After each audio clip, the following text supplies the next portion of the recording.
ఆమె చిన్ననాడు దినసరి కూలి చదువుకోవాలని ఉన్న ఇంట్లో పరిస్థితి అనుకూలించలేదు. అంతేనా ఏమీ తెలియని వయసులో బాల్య వివాహం. అయినా ఆలస్యంగా అయినా అనుకున్న ఆశయాన్ని నెరవేర్చుకుంది ఆ మహిళ. అడ్వకేట్గా కవిగా రాణిస్తోంది. ఓ గార్మెంట్ షాప్ను నడిపిస్తూ 10 మందికి ఉపాధి కల్పిస్తోంది. వరల్డ్ ఉమెన్స్ డే సందర్భంగా సక్సెస్ఫుల్ ఉమెన్గా జాజుల గౌరీతో ఆంజనేయులు ఫేస్ టు ఫేస్. మహిళా శక్తి అపారమైనది. ఇప్పుడు మన దగ్గర సికింద్రాబాద్లోని లోతుకుంటకు చెందిన జాజుల గౌరీ ఉన్నారు. అంటే మహిళా దినోత్సవం సందర్భంగా ఇప్పుడు జాజుల గౌరీ అంటే తోటి మహిళలకు ఆదర్శం. ఇప్పుడు ఆమెను అడిగే ఆమె అంటే జీవితంలో ఎలాంటి కష్టాలు ఎదుర్కొంది, ఇవాళ ఉన్నత స్థాయికి చేరడానికి ఆమె ఏ రకంగా శ్రమించింది, ఆమె గురించి మనం ఇప్పుడు తెలుసుకుందాం. చెప్పండి మేడం.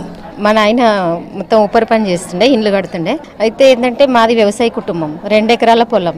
మేము 7 మందిమి మొత్తం కడుపు నిండాలంటే మళ్ళీ మా నాయన పనికి వెళ్ళాల్సిన పరిస్థితులు ఉంటుండే. అయితే ఏమైందంటే నన్ను చదువుకు కూడా పంపడం అనేది నా రక్షణ కోసం పంపారు. అంటే మాకు చదివించే స్తోమత కూడా లేదు, కానీ కుటుంబంలో చదివిన మొట్టమొదటి అమ్మాయిని నేను. లోతుకుంట ప్రాథమిక పాఠశాలలో నేను చదివిన. అయితే అనుకోకుండా ఏమైందంటే 1983లో నాకు చిన్నప్పుడే బాల్య వివాహం జరిగింది. మళ్ళీ పెళ్ళైనాక మా ఆయన నాగరాజు, ఆయన ఆల్వేన్ ఎంప్లాయీ.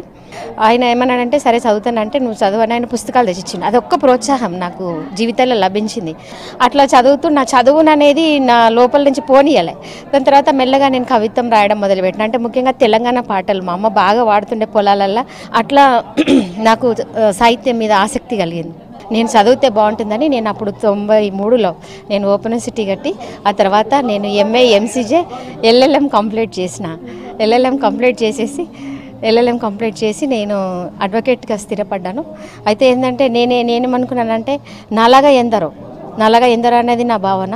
దాని తర్వాత నేను ప్రజ్ఞ ప్రోడక్ట్ అండ్ మ్యానుఫ్యాక్చర్ అనే ఇక్కడ ఒక కంపెనీని కూడా స్టార్ట్ చేసినాను. తర్వాత అంటే నేనేమంటానంటే డ్రాప్ అవుట్ ఉమెన్ ఎవరైతే ఉన్నారో, డ్రాప్ అవుట్ మీన్స్ MA చదివినా లేదా PhD చదివినా ఎవరు చదివినా కానీ పిల్లల కోసము వాళ్ళు పెళ్ళి అనే పేరుతోటి ఉమెన్ చదువులో డ్రాప్ అవుట్ అవుతూ ఉంటారు.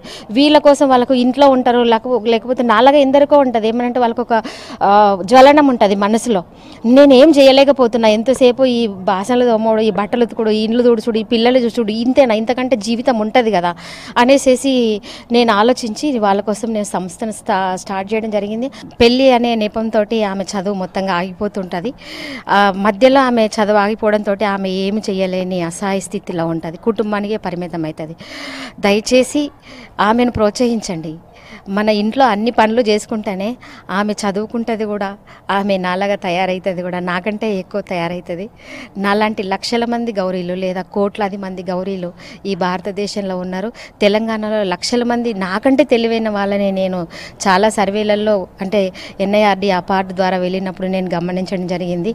వాళ్ళందరికీ కూడా దయచేసి ఏంటంటే ముఖ్యంగా మహిళా సంఘాలు కానీ NGOs కానీ ముఖ్యంగా కుటుంబము మహిళను కనుక ప్రోత్సహించి స్కిల్ డెవలప్మెంట్ ఇచ్చి ఆమెకు చదువును కనుక ఇస్తే ఆమె ఖచ్చితంగా నాకంటే ఉన్నత స్థాయిలో ఉంటుందని నేను ఈ సందేశం